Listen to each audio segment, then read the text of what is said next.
அதுக்கு மேலே நம்ம சாப்பிட்ணும் எண்ணம் வராது.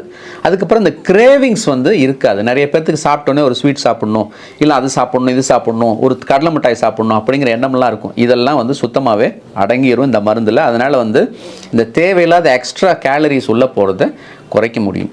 இதை விட ரொம்ப முக்கியமான ஒரு விஷயம் என்னென்னா, இருதய பாதிப்பு ஏற்படுறத இது வந்து குறைக்குது. ஹார்ட் அட்டாக் வரதோட ரிஸ்க்கை வந்து குறைக்குது. இருதய பாதிப்புனால உயிரிழப்பு ஏற்படுறத குறைக்குது அப்படிங்கிறதையும் கண்டுபிடிச்சிருக்காங்க. அதனால தான் இப்போ சமீப காலமாக சர்க்கரை உள்ளவர்களுக்கு இருதய பாதிப்பு இருந்தாலோ, இருதய பாதிப்பு வரதுக்குரிய வாய்ப்புகள் இருந்தாலோ, நீங்கள் முதல் ட்ரீட்மெண்ட்டாகவே இதை ஸ்டார்ட் பண்ணலாம், அவங்களால யூஸ் பண்ண முடியும் அப்படின்னு நீங்கள் நினச்சிங்க, வெயிட் குறைக்கணும்னு நினச்சிங்கன்னா ஃபஸ்ட்டு ட்ரீட்மெண்ட்டாகவே நீங்கள் மாத்திரைக்கு முன்னாடியே இது யூஸ் பண்ணலாங்கிற அப்ரூவல்லாம் கிட்டத்தட்ட ஒரு 4-5 வருஷமாக கொடுத்துக்கிட்டு இருக்காங்க. ஸோ அதனால் வந்து எல்லா பக்கமும் சொல்கிற விஷயம் என்னென்னா, நல்ல விஷயங்கள் நிறையா இருக்குது.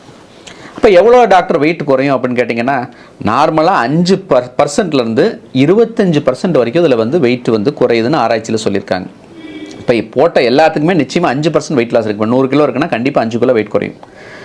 அதுக்கு மேலே கிட்டத்தட்ட வந்து ஒரு 70% பேர்த்துக்கு வந்து பார்த்தீங்க அப்படின்னா 10% வெயிட் லாஸ் கண்டிப்பாக இருக்குது. அதுக்கப்புறம் 50% பேர்த்துக்கு பார்த்தீங்க அப்படின்னா 15% வெயிட் லாஸ் கண்டிப்பாக இருக்குது. 30% to 40% பேர்த்துக்கு 20% வரைக்கும் வெயிட் லாஸ். இப்போ 100 கிலோனா 20 கிலோ வரைக்கும் வெயிட் ஆவரேஜாக குறைஞ்சிருக்கு. சில பேர்த்துக்கு இன்னும் ஜாஸ்தியாகவும் குறைஞ்சிருக்கு. ஸோ வெயிட் லாஸ் கண்டிப்பாக இருக்குது. சரி, காஸ்ட் எவ்வளோ? நம்ம ஊர் காஸ்ட்டில் இப்போ அதை லான்ச் பண்ணும்போது கொஞ்சம் அதிகமான விலையில் லான்ச் பண்ணாங்க. இப்போ 7-8 மாதத்துலேயே அதோட விலை வந்து கிட்டத்தட்ட 40% குறைஞ்சி ஒரு மாதத்துக்கு ஒரு 8000 தொடங்கி கிட்டத்தட்ட வந்து அதிகமான டோஸ் போகும்போது 16,000 17,000 வரைக்கும் இருக்குது. இன்னொரு சில மருந்துகள் 14,000 15,000 தொடங்கி 25,000 வரைக்கும் ஒரு மாதத்தோட காஸ்ட், ட்ரீட்மெண்ட் காஸ்ட் வருது.